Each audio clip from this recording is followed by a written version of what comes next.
Hey guys, you're in a nutshell with me, Ina.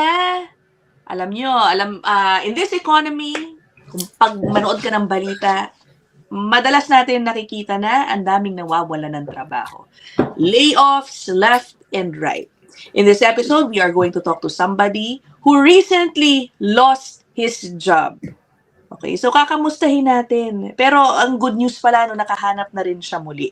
But of course, there was a period na syempre kabado siya, nawalan siya ng trabaho for the first time in Canada after being here for several years. Okay? Yan ang ating pag-uusapan kasama ang ating kaibigan dyan sa bandang Brandon, Manitoba, si Jerome, aka Brandon Boy. Hello, Brandon Boy! Hi po! Ayan. Magandang araw sa inyong lahat, sa mga viewers ni Miss Ina. Ayan, welcome back! Okay, syempre Wow. guys, nung nakita ko sa kanyang vlog, na, uy, ano na pala, you talked about finding a new job. Piniem ko agad siya to ask, uy, gusto mo bang ikwento, no, itong pinagdaanan mo? Dahil I'm sure marami ding, kumbaga, nasa similar situation. Papakita ko guys yung kanyang channel, guys, i-follow ninyo. Hold on. Sa YouTube din ito. Siyempre, hindi na natin sasabihin butcher, dahil hindi ka na butcher ngayon. Nag-umpisa po kasi siya ng kanyang content ay pagiging butcher here in Canada. Pero ngayon, iba na. Do you still vlog about being a butcher? Kasi yung aking demographic is nasa pagbubutcher. So, every now and then, binablog ko pa rin. Okay. Ayan guys, follow niya. Follow ninyo si Brandon Boy. Okay, umpisahan natin. Maraming nagtatanong, alam ko sa mga followers ni Brandon Boy, parang hindi masyado napapaliwanag ng gusto kung paano ka nawalan ng trabaho. Do you wanna address that? Yan ka talagang address, yung tanong na yan. Dahil sa mga, alam mo yan, sa personal, sa mga nangyari sa aking previous job, hindi ko siya pwedeng i-discuss in detail. Pero, Okay. ang masasabi ko lang is, kaya rin naman ako nawalan ng work or kasi meron akong gustong i-pursue. So, kaya,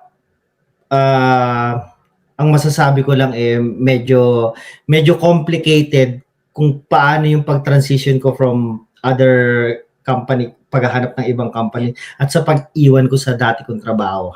Yeah. Kaya hindi masyadong ma-discuss ng Okay, so guys, respetuhin na lang natin. So obviously, may sensitive matters involved, so he cannot really share a lot of details about it. But nonetheless, more than happy siya to share his experience.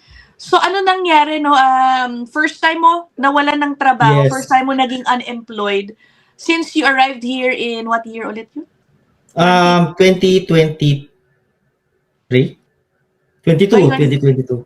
Okay, so 3 years. Yes, 3 years. Anong naramdaman mo nun, no? Kasi medyo unexpected rin in a way, right? Oo, kasi syempre, the first time kong nawalan ng work, tapos kung kailan pa ako nawalan ng work, nandito na yung family ko. Di ba? Parang, alam niyo naman yung naririnig nyo sa mga, mga kababayan natin na kailangan dito sa Canada, alam mo yun, kayod kayo. Para sa family nyo, ganyan. Hindi pwede yung meron lang isang trabaho, kailangan dalawa yung trabaho mo. Di ba? Ganun yung mga usually naririnig natin. Pero na kwento ko naman sa mga previous vlogs ko na dito sa sa city namin, sa Brandon City, nasa Manitoba kami. Hindi naman siya yung ganong kabigat sa sa mga gastusin, hindi mo siya pwedeng i-compare sa mga malalaking cities. So, nung ako lang yung nag-work, okay lang. Tapos nung dumating yung family ko, nakakuha rin naman ng trabaho kagad yung wife ko. So, all in all, maganda yung kinalabasan. Pero, ito nga yung nangyari. Bigla akong nawalan ng trabaho. Syempre, kinabahan ako kasi, di ba, lahat ng mga bayarin, nakita niyo naman, meron ako sasakyan na, na binabayaran. Naka-rent lang kami sa,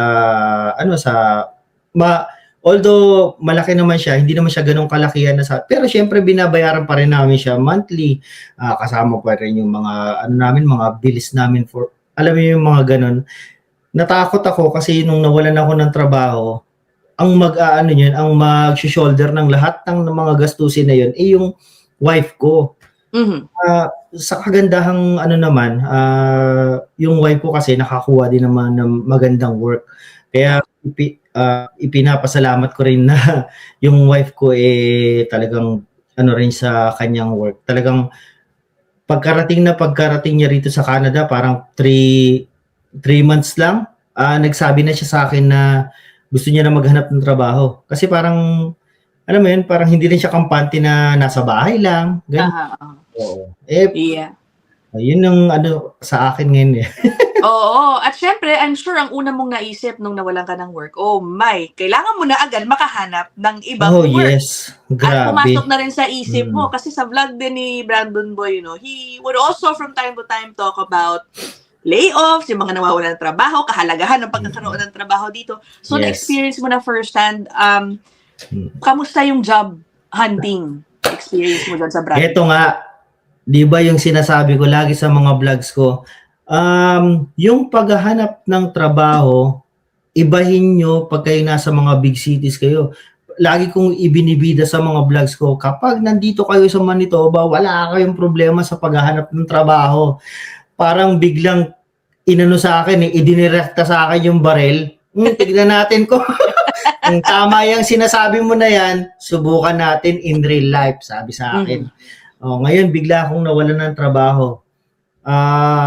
Ang kagandahan naman sa kwento natin, within a month, nakahanap din kagad ako ng trabaho. Pero syempre, in exception to dahil meron akong Canadian experience, ako ay permanent resident na. Kasi baka i-generalize ng mga viewers natin na madali lang naman pala maghanap ng trabaho pero syempre iba yung kaso kapag ikaw naka-close work permit, ikaw naka-open work permit, ikaw wala kang Canadian experience. Ako kasi kahit pa nawalan ako ng work, meron pa rin akong bala na ako ay permanent resident at ako ay merong Canadian experience. Kaya within a month, nakakuha rin ako ng trabaho. Yan, okay. Balikan lang natin konti guys, di ba? I told you, he arrived in Canada as a butcher. Naging butcher siya for more than 2 years. 2 years. Tapos, in the same company po, siya ay nag-shift ng task to becoming a storekeeper. Storekeeper parang warehouse man, ganun. Okay. At ngayon, baka tanungin nila, ano ang nakuha mong trabaho after a month of looking? Bare, 2 years akong naging butcher. Tapos kumuha ko ng another job na same company. Excuse me. Same company pero naging storekeeper na. Yung work ko is about yung sa mga warehouse namin, sa mga items ng company. Ngayon, 1 year akong nag-work sa previous job ko. Ngayon, yung nakuha ko na trabaho, kapareho din ng storekeeper, warehouse man. Kasi yun nga yung parang nagulat din ako na kasi syempre sa takot ko na kailangan ko makahanap kagad ng trabaho. Sabi ko, akala ko baka pwede na ako pumasok sa mga sa mga minimum job, mga minimum pay na jobs. Pero ko pa rin, pinurso ko pa rin, naghanap ako ng mga companies na naghahanap ng storekeeper. So yun, sinuwerte pa rin. So talagang nag-focus ka dun sa same line of work. Kasi sayang naman yung experience ko di ba? Na saka ang kagandahan kasi rito Miss Ina sa Canada, kung meron ka na experience sa ganong trabaho, pwede mong i-demand kung magkano yung pwedeng i-sound sa'yo nun. Oo. Pwede kang makipag-negotiate. Depende kasi sa experience mo, di ba? Kaya nung natawagan ako ng bago kong company, ni-negotiate ko na ganito na yung sinasahod ko sa previous job ko, tinapatan nila yung aking Kaya all in all, good naman. Okay, edi good, no? Congrats, by the way. And yun na nga, you are blessed. Sabayan mo na rin ng swerte, no? Na buti Swerte naman talaga, nakahanap oo. ka rin ng trabaho. Pero sabi mo kanina, kumbaga meron kang bala dahil may Canadian experience ka na. Yes. Mm. Dun ba sa HR interview mo, parang lumabas yun na parang hinahanap talaga nila may Canadian experience? Ganon?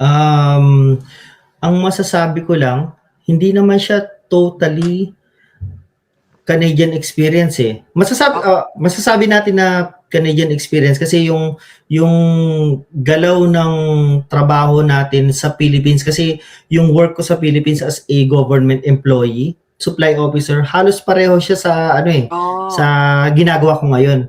Okay. Pero magkaiba sila ng sistema.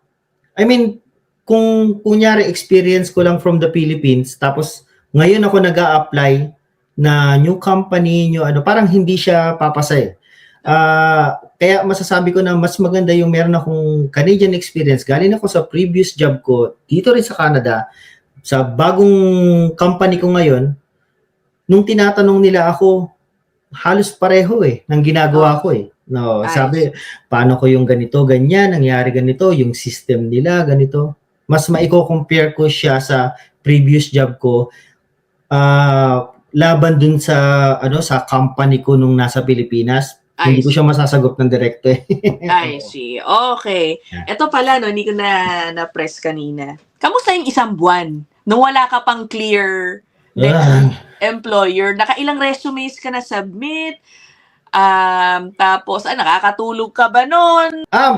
Tungkol sa resume, kung ako napapanood niyo sa sa inyong mga feeds, meron akong tinry na yung mga nag-walk-in ako, kasi nag-try lang din ako na kung ako ba mag-walk-in sa mga companies na available dito sa Brandon, matatawagan ba ako? So ginawa ko 'yun. Minano-mano ko napuntahan yung mga companies na yan. Syempre, nagsubok din ako sa Indeed. Syempre, hindi naman mawawala yon online. Nagsubok ako sa mga websites ng mga companies na alam kong naghahanap ng mga katulad ng experience ko. Lahat ng options, sinubukan ko. Kasi kung sasabihin niyo na nawalan ako ng trabaho, ang hirap maghanap ng bagong trabaho. Ginawa niyo na ba lahat ng options niyo? 'Di ba? Sinubukan niyo na ba lahat? Bago niyo sabihin na mahirap maghanap ng trabaho, sinubukan niyo na ba lahat? 'Yun yung pinaka point ko eh. Ngayon ako, as in, sinubukan ko lahat. Pati yung mga friends ko na nasa ibang companies, sinabihan ko sila. Sabi ko, baka merong opening sa inyo, ganyan. Sabi nila, ito, try mo, ganyan, ganyan. Lahat yun, sinubukan ko. Kaya siguro, naging blessed din ako na mabilis ako nakahanap ng trabaho. Yung work ko na nakuha ngayon, hindi lang yun yung tumawag sa akin.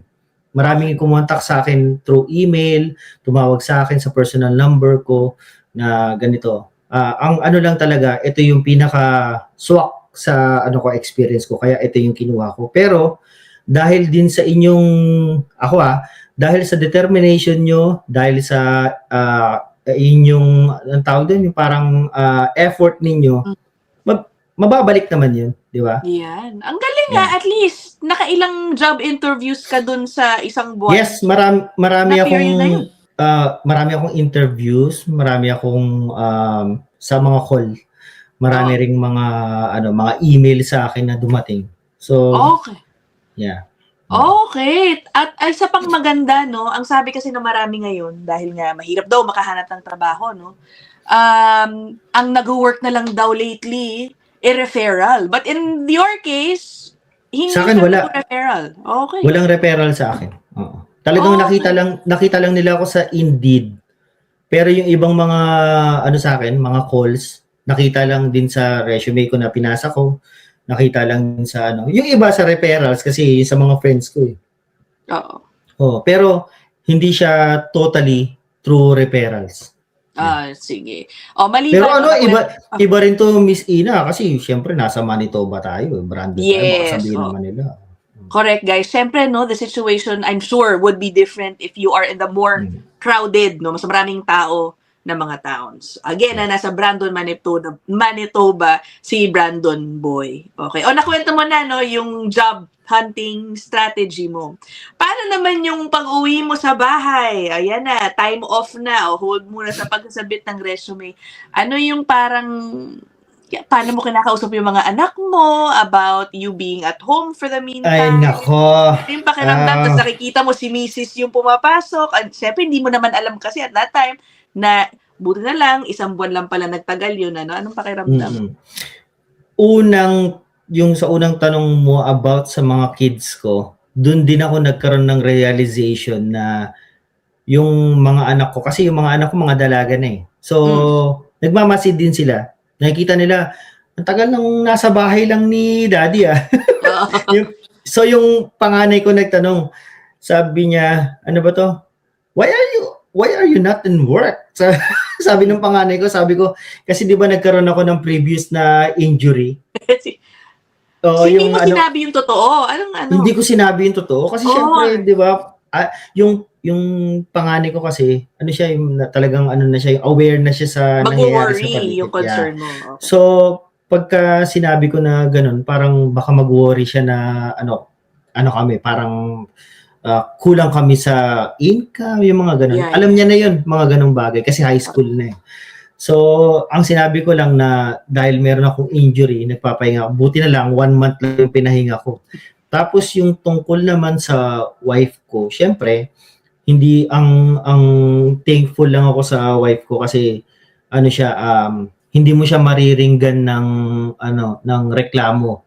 Yeah. Na kasi 'di ba, usually pagka ganyan, yung partner mo yung makakaramdam ng bigat ng pinagdadaanan niyo. So yung wife ko, lagi ko siyang tinatanong na pasensya ka na, sinasabi ko na ganito, sabi niya, hindi, okay lang. Saka ang kagandahan kasi, nag-i-enjoy naman siya sa mga work niya. She's working 2 jobs right now. Wow. Yeah, Okay. iba yung work niya sa weekdays, tapos iba rin yung work niya sa weekends. Pero Wow. yung weekends niya, yun yung job niya nung unang dumating siya. Kumbaga yun yung ano niya, part-time lang yun. So, napipili niya naman yung kung anong week siya pwedeng pumasok. Kunyari, ayaw niyang pumasok this weekend. Sasabihin niya lang na, ayaw pumasok, magpapahinga ako, ganun. Pero, ang kagandahan nga niyan, hindi mo siya mariringgan ng nagre-reklamo siya na ako na lang yung nagbabayad, ganito, ganyan. Kasi isa rin yun sa dadalin mo na, parang, dadalhin mo na problema pagka hindi lang sa wala kang trabaho, parang nakaka-depress na nakikita, dinala mo yung family mo rito para to have a better life, di ba?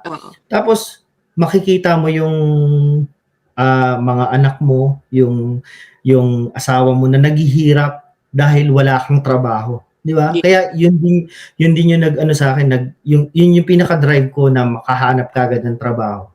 Yan. Oo. Siguro no, nung nawalan ka ng work, isa rin yan sa naging big wake-up call, reminder na kailangan talaga din. Mas maganda kung tayo ay nag-iipon. Laging may emergency fund, Yes. right? Oo. Para lang sa mga viewers, meron naman tayong ipon, pero syempre ayaw lang nating matouch, no? Sa totoo lang, ayaw namin galawin yung savings, yung mga ganyan. Kaya tipid-tipid lang.